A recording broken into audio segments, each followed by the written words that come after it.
Good evening and welcome to this MetroFocus special edition, Election 2020. I'm Jack Ford.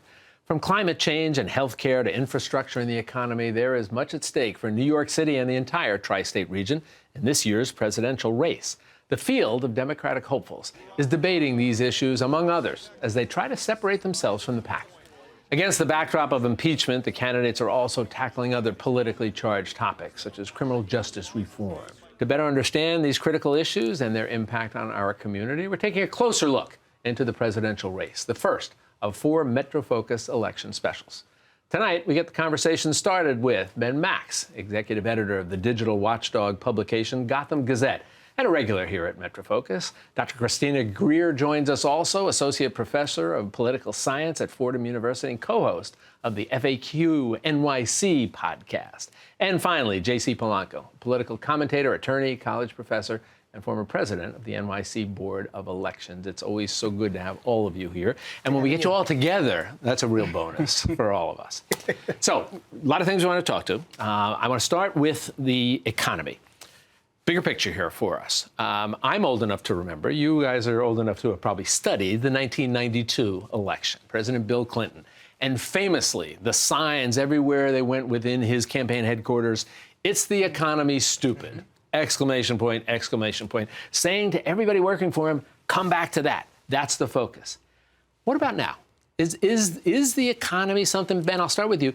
Is the economy going to be, do you think, a major issue in this presidential campaign? Oh, without a doubt. I mean, it's always a major issue. It just depends where it is for voters on the sort of top 3, let's say, scorecard. And those do change for voters. Healthcare, we know, is going to be up there as well, but the economy is always up there. And obviously, that's going to be a strong talking point for Donald Trump as he seeks re-election. However, on the Democratic side, there's a lot of discussion around how do you make the economy work better for everybody. Even in New York City, we've seen really, really low unemployment, but that sort of masks at times underemployment or low wages or very challenging jobs and sectors that people are working in and really having a hard time. So you see a lot of discussion about how do we make the economy work better, even in a place like New York City that's got a booming economy. What about that? What about the notion of for President Trump's perspective, he can stand up and say, hey, look at the numbers. We're doing great. Why do you want to make a change? Right. I mean, I think Ben's correct. And we also have to look at how things are being measured, because when we measure the economy, oftentimes we take people out who are no longer looking. And so it's based on who's actively seeking employment, who's been employed. So there are ways that you can fudge said numbers, but we do know that Americans go to the polls oftentimes because of pocketbook issues. But it can be masked because of housing. I mean, healthcare in many ways is an economic issue. Housing is an economic issue. Everything can sort of go back to how much parents have to pay for a college kid's education. So we know that there's a segment of the electorate who will vote for the president no matter what. And that's kind of race-based. That's based on a whole bunch of other philosophies that have nothing to do with the economy. Then when you parse it out, if the economy is strong, it always historically has boded well for the sitting president. If it starts to weaken and if we see sort of some cracks in the foundation and, you know, some of these corporations that maybe didn't bounce back or come back to the United States or flourish in the ways that, you know, possibly they are right now in December of 2019 or January of 2020, and we see this, you know, closer to Election Day, then that will sort of be a negative factor, not just for the president, but for his party. It's the most incredible thing that President Trump has going for him. I mean, we're using the same metrics that we use under President Obama, and under the Trump administration, unemployment is at an all-time low. I mean, think about this. Pay has gone up by 3%. We have an economy where people are celebrating their 401ks. The stock market is booming. So when you look at the president has a lot of issues, and I'll be the first one to itemize them. The economy is not it. So if he wants to win re-election and win with people that maybe never Trump or independents or maybe moderate Democrats, if the Democrats go far left, he can just say, look at the economy, look at your 401k, look at your pensions, and why would you change? You bring up an interesting point. I want to take a look at a quick bite here. And it's from Senator Elizabeth Warren, and she's talking about this notion of big business and how she is viewing it if she was indeed to become the president. Take a quick look at this. We've got these giant corporations. They just keep getting bigger and bigger. And they wipe out smaller competitors, they wipe out medium-sized competitors. For openers, we need to enforce our antitrust laws. Break them up. We need somebody consistently who's always there to push back against these giant corporations. That means we need more power in the hands of employees, make it easier to join a union, and give unions more power when they negotiate. Is that, do you think, going to be something, a pitch that will play for the vast majority of Democratic voters out there? I mean, I think it resonates with Democratic voters. I think that the Democratic electorate is essentially in two big camps right now. One camp is sort of the more moderate camp that says, you know, we get this one particular person out of the White House and we can kind of go back to business as usual and we can tweak a few things, but like we can flourish as a nation. And then you have more of the Sanders-Warren wing of the party that says the entire ship is corrupt. We need to rethink our entire way that we think about economics and the economy and then move forward. There are a lot of weak-leaning Democrats and moderates that do not agree with that, and they've already articulated to many Democrats that they will not vote for a candidate who believes that. One of the problems is people don't like change, and people don't like dramatic change. And some of these theories you're hearing are pretty much as dramatic as you can get. I agree with that generally, but I also think many people that Trump spoke to when he first got elected are going to need to reevaluate in some senses. Did he take on those established powers, including big corporations, and, you know, the types of folks that he railed against in his sort of populist critique that you sort of hear echoes in Bernie Sanders and Elizabeth Warren? And there's going to be, I think, voters that that language appeals to them no matter what. That's a really good point. Some of the echoes. There's a crossover between Trump supporters and Bernie supporters that confuses a lot of people. But when you listen to the language, I mean, it is this the words are similar. I would say sort of there are certain demographics that are shared amongst the Trump and Bernie supporters. Let me jump to climate change. All right. Now, what's interesting about this, what's curious about this, is that just about every poll, survey, whatever you see, will tell you that the vast majority of the American public is concerned about this. I think the most recent number I saw, I think it was a New York Times poll, and it talked about it was 69% of voting age Americans say that's a real issue and a concern for them. So here's my question. Why is this a political issue? It's a political issue because to take care of the issues that Americans are concerned about with climate change involves cutting things. And it involves cutting services, it involves not giving us the comforts of living like we've been living for so long. It involves traveling less on an airplane.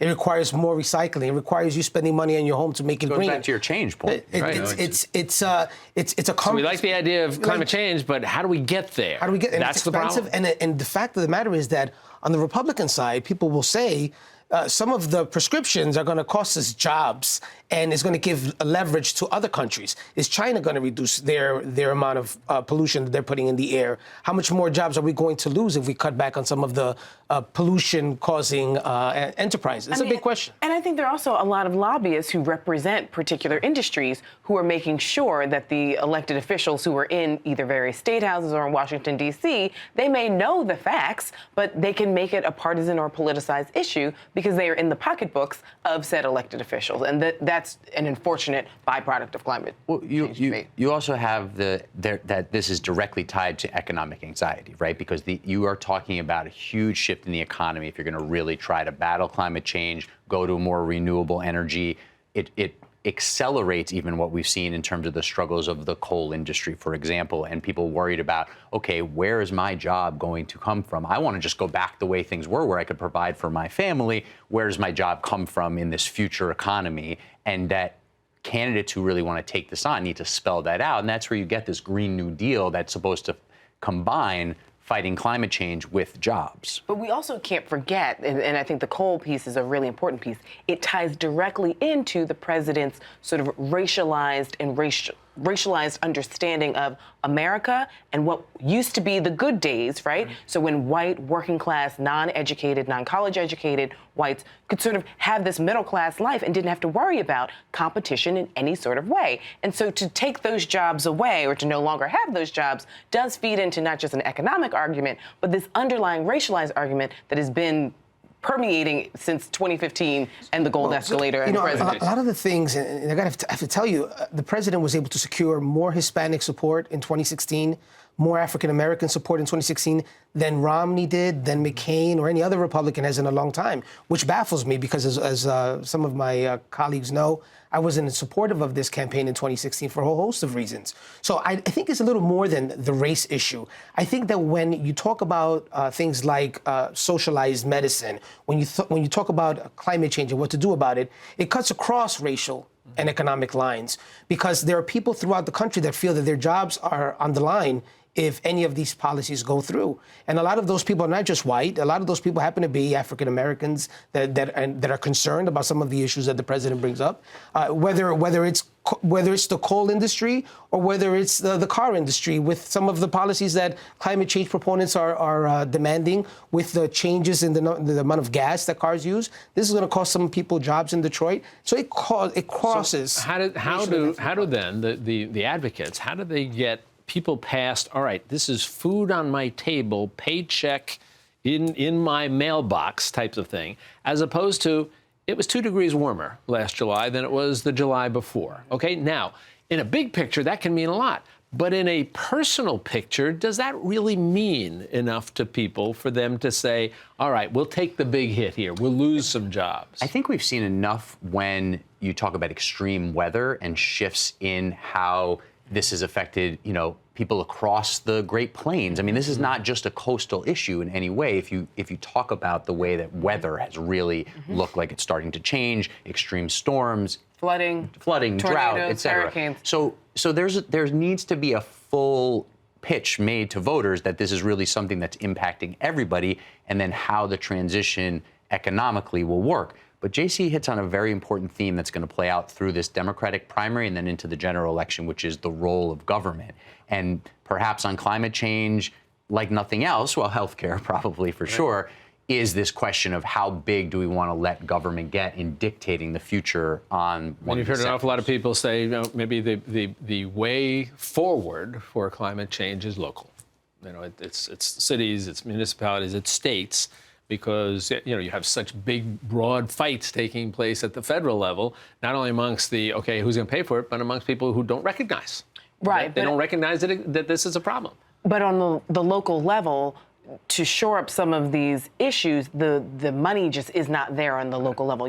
This is the beauty and the curse of kind of having this mixed economy, where it's a blend of local, state, and federal financial support. And so for cities, they're so reliant on federal dollars oftentimes to help with some of these robust plans. And if we have the drama on the federal level, how can cities really implement That's where the big dollars come from. And as Ben and JC you're not have going said, to get somebody say, here's $1 trillion. Exactly. For your little and town. these problems aren't just in major cities. I mean, we've seen the flooding in small towns across the United States. I mean, we've seen migratory patterns of communities and families. Let me jump. You mentioned over. healthcare, so you segued us nicely into this healthcare conversation. My pleasure. I want to take a quick look again, and this is a comment made by Senator Sanders, Bernie Sanders, talking about healthcare and what people should be entitled to, what we should be looking for. Take a quick look at this.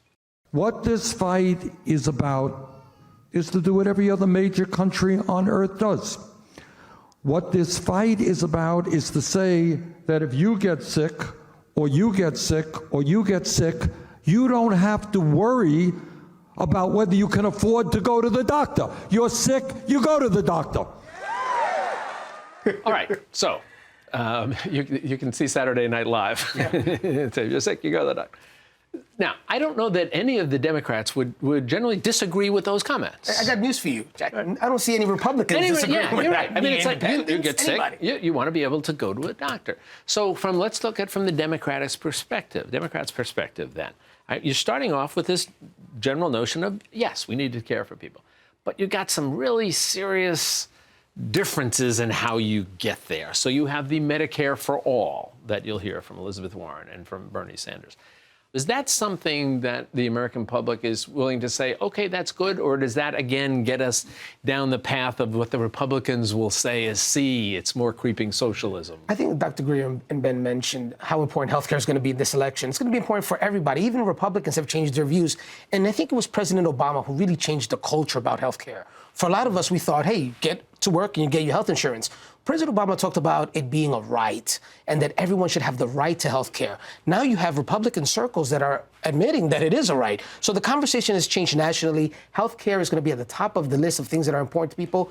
When you hear Bernie Sanders and Elizabeth Warren talk about this universal healthcare, it really is a concern because it means that those of us that have our private insurance will lose that. And it's a very dangerous thing for Democrats to campaign on that issue because you have to win 270 electoral votes. If you're going to go to Wisconsin and Michigan and Pennsylvania and New Hampshire and Minnesota and tell those union workers, hey, you're going to lose your insurance and the government's going to give you some universal Medicaid-like thing, you're not going to get their votes, and it's actually very dangerous. But how about the other economic impact? I mean, if you go Medicare for all, you're going to do away with an entire industry. All right? Think of all the insurance company jobs and the healthcare jobs that would disappear.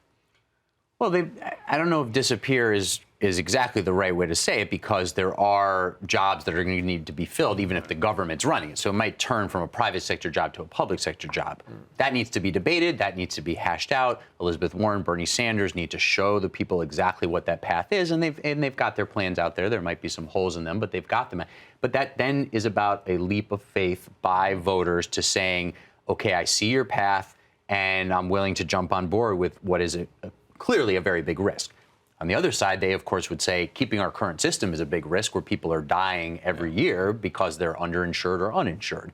So, these are very complicated discussions. JC hits on another good point. We agree too much, I think. But about where unions are at. And we've seen that in New York around even doing single-payer healthcare in New York State, which is that the labor unions do not want to transition to that. So that is a big discussion that has to be had.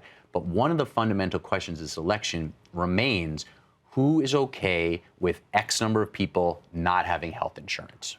Well, I think we also have to remember, in the implementation of said new programs, when you ask most Americans, how do you feel about your particular representative? They say, I like JC. Yep. I think he's a pretty good guy, even if they're of a different party. Right. If you say, well, how do you think about Congress or DC?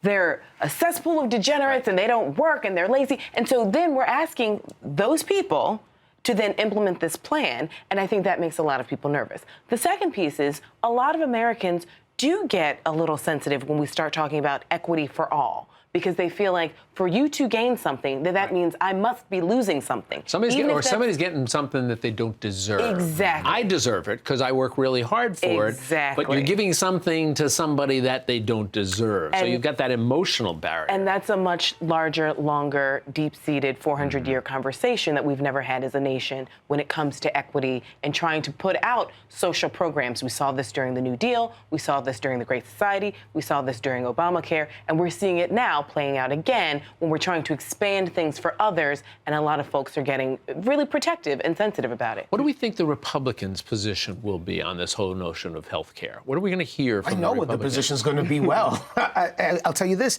I think you're going to see more and more Republicans.